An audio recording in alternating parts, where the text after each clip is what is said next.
The answer is it's never enough. There's never going to be enough. Tonight, a day scholar lawsuit in BC is finally settled. Our goal in this partnership is to open the doors for Indigenous leaders to take control of some of the narrative, create cultural space on site, and better serve their people. Plus, Edmonton gets 200 new beds to shelter those out in the cold. Honestly, couldn't ask for more. I love the kid. We've done everything together. And two Yukon brothers are heading to the Arctic Winter Games.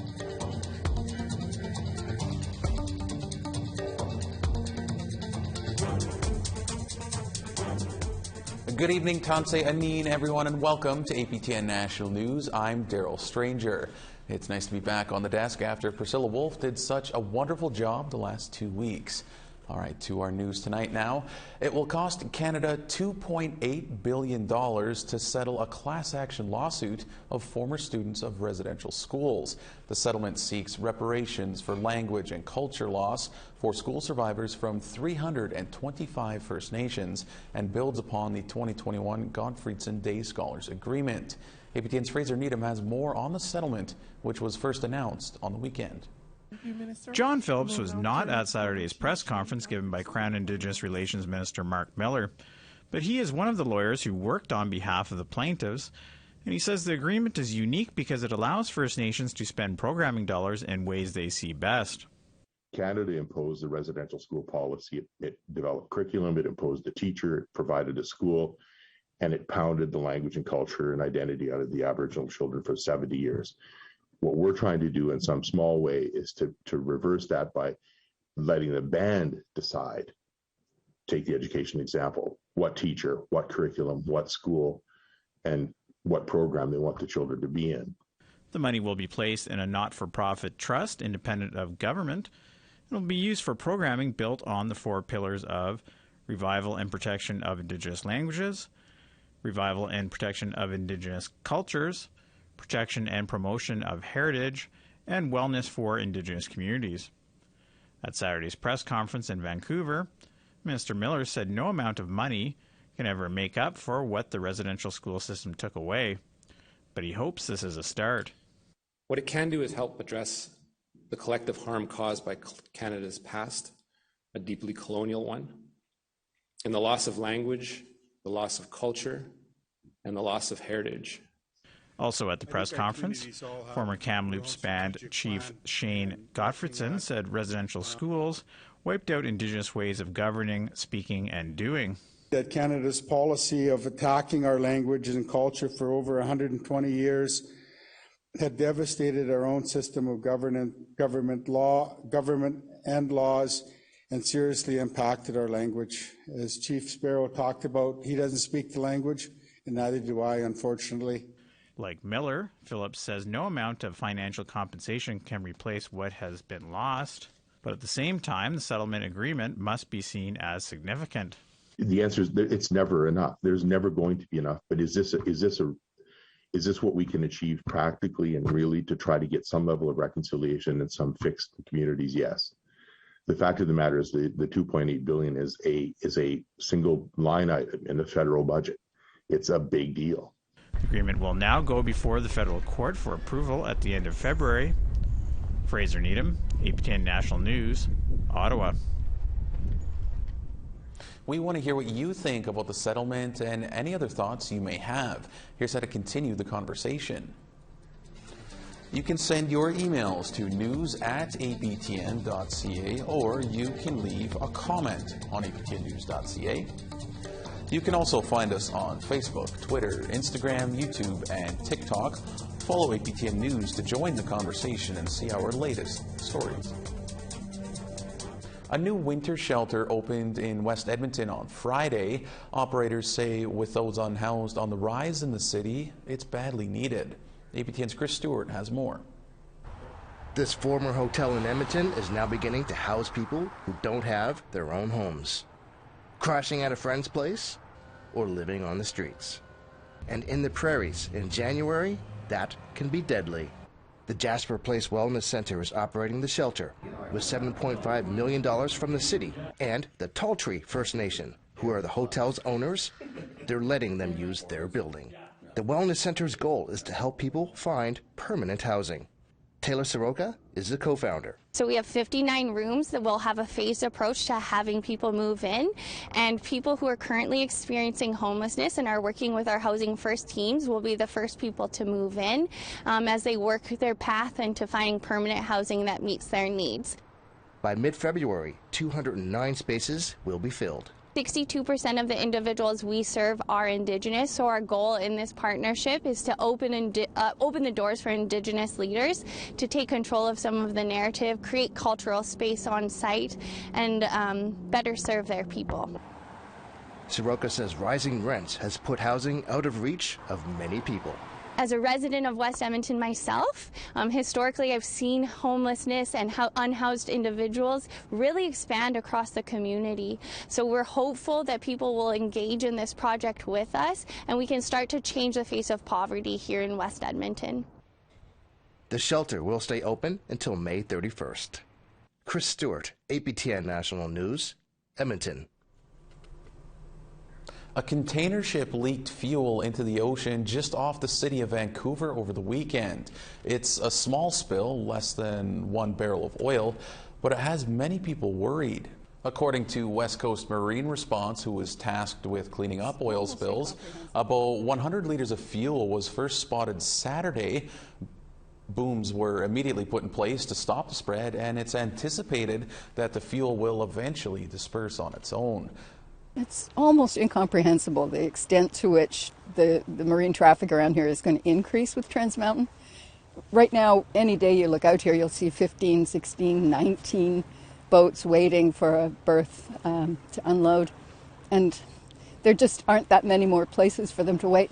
My concern is the cumulative impact on the wildlife. I mean, a spill like this can affect everything from birds to the tiniest embryos of sea life that's just starting out here in the spring.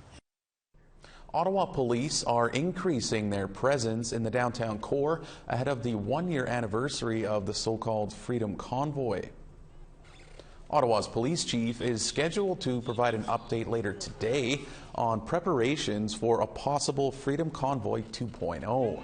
Police say they have not seen any information suggesting large demonstrations will be held in the city, but the potential for protests still exists. Some convoy members have also called for events to mark the anniversary. All right, we need to step aside for a short break, but still ahead, Nunavut's TV station could soon be coming to a national audience.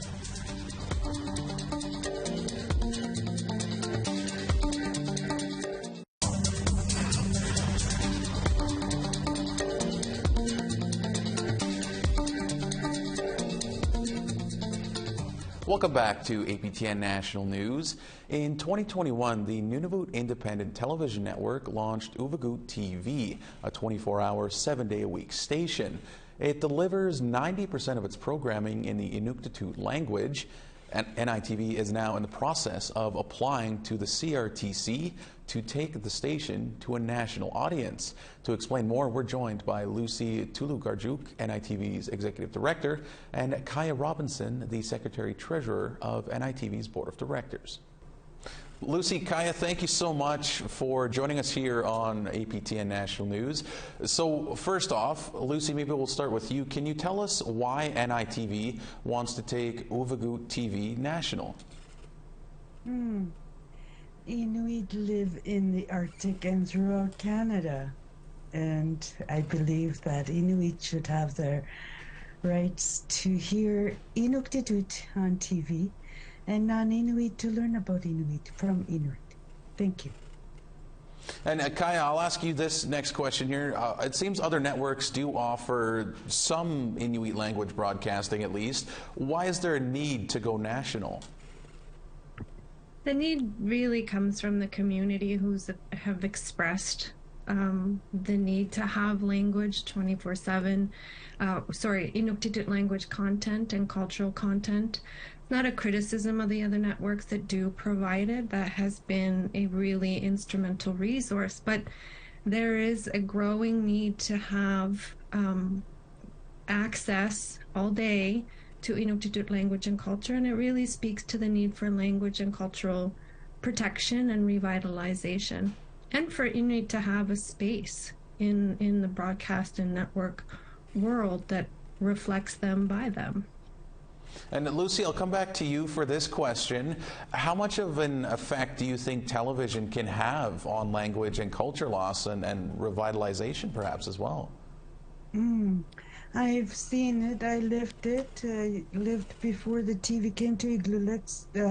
Inuktitut was fluent, and Inuit in the community of Igloolik thought that having only English and French would impact the Inuktitut language in our community.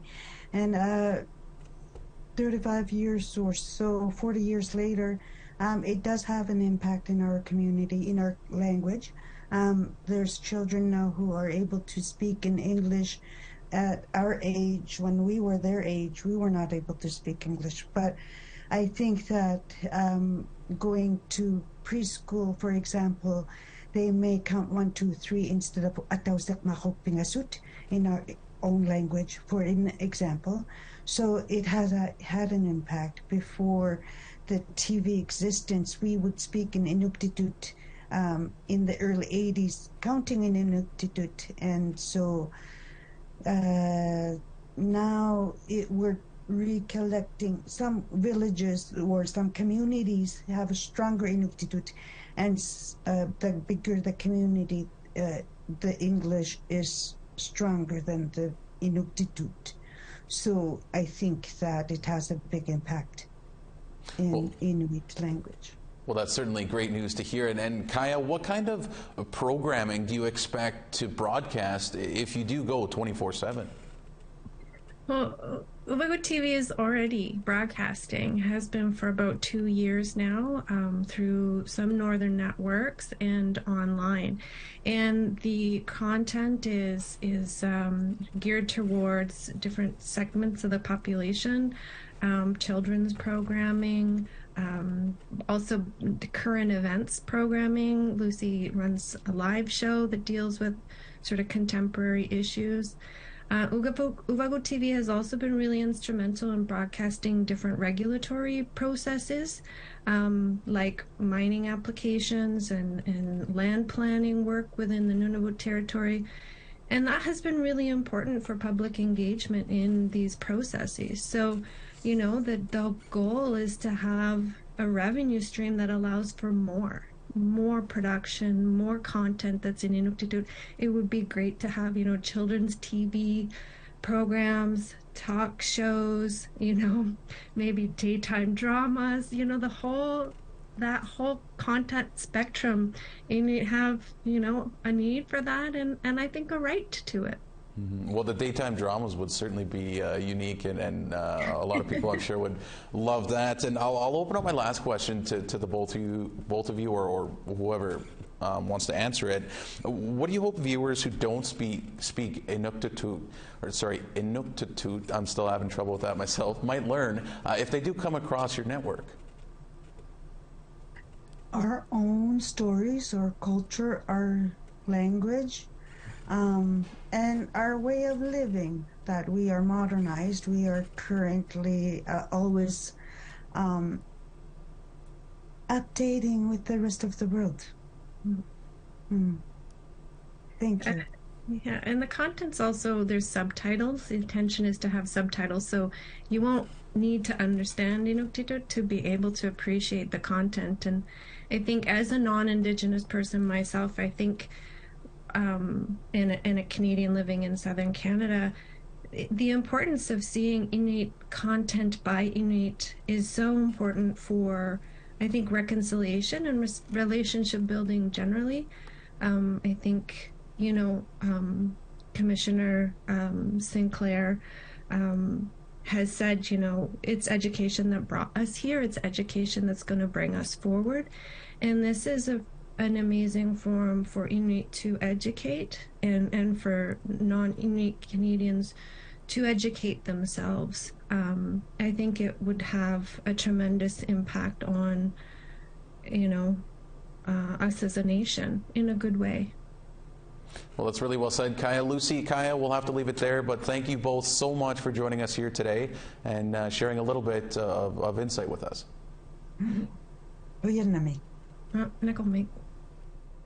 All right, it's time to step aside one final time here. When we come back, we'll speak with some Yukon athletes as they prepare for the Arctic Winter Games. For my age, I think I'm really good, and that competing against older people is kind of scary, but this is just gonna be fun.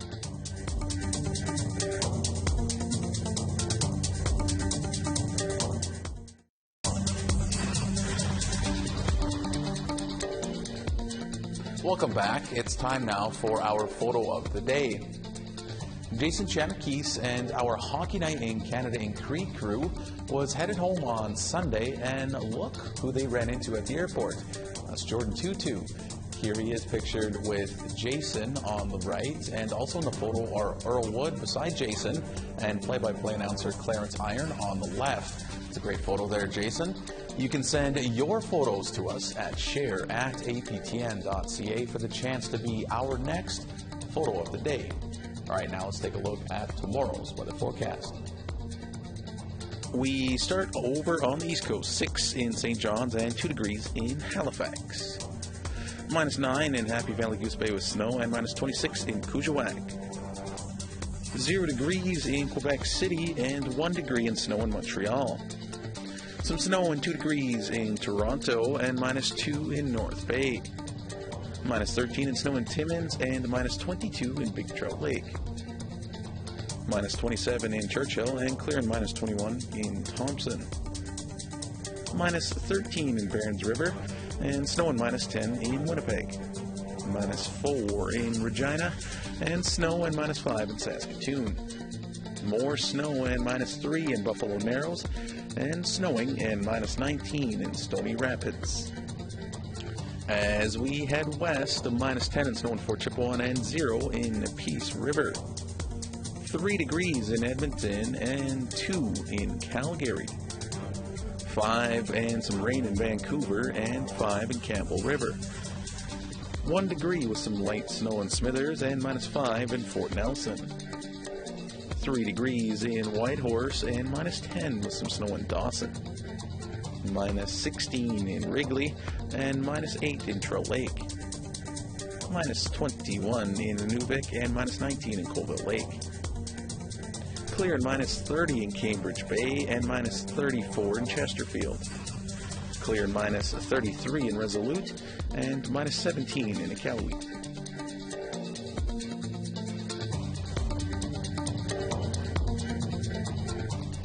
The 2023 Arctic Winter Games begin this weekend, and Team Nunavut is ready for the parade of teams with some brand new uniforms.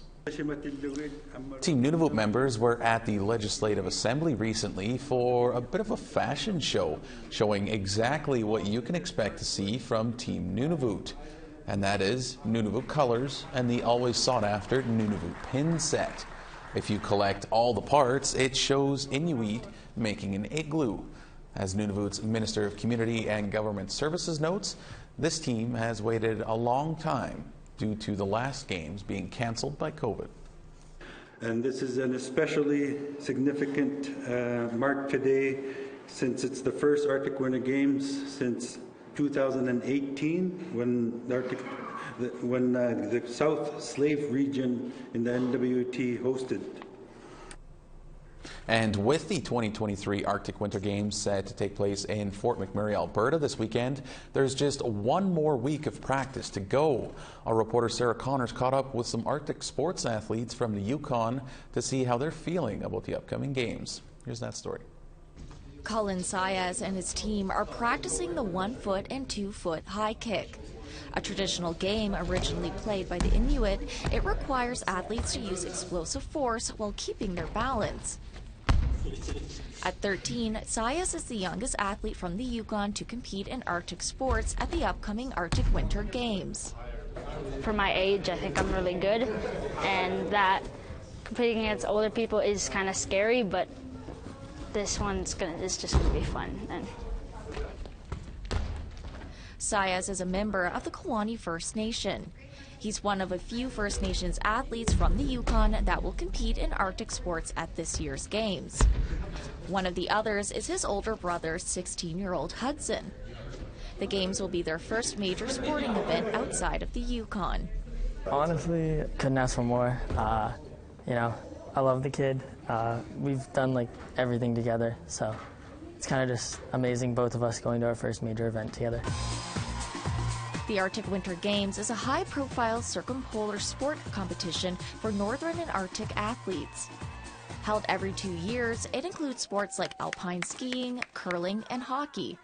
This year's Games will be the first since 2018 after they were canceled in 2020 due to the COVID-19 pandemic.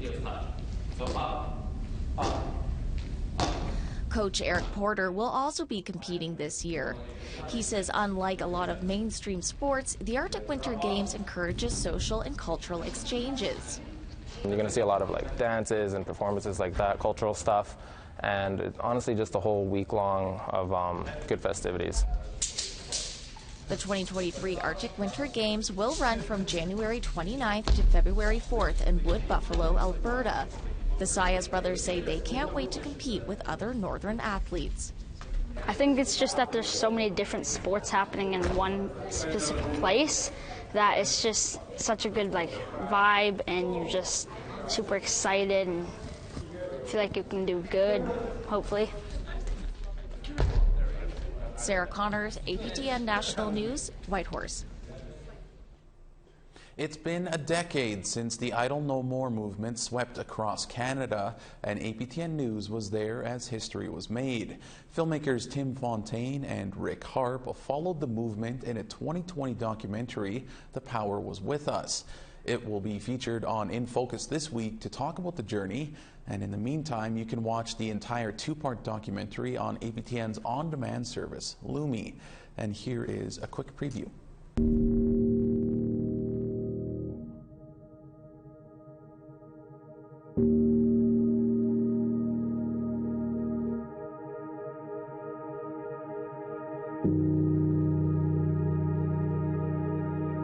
It's a movement some never saw coming. To others, it's a chapter in a much greater story. Idle No More. 3 simple words, one immense groundswell. A nationwide wave that changed what Canadians thought they knew about Indigenous peoples. An awakening that even changed what Indigenous people thought of themselves.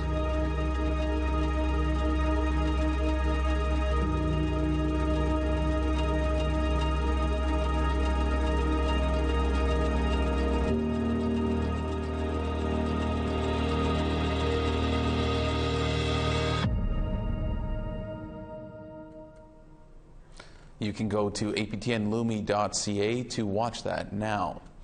And that is all we have for you tonight on APTN National News. If you missed any of our news tonight, or you want to learn more on any of our stories, our website, aptnnews.ca, has you covered. I'm Daryl Stranger. For all of us here, thank you so much for joining us tonight. Miigwech, and have a great night.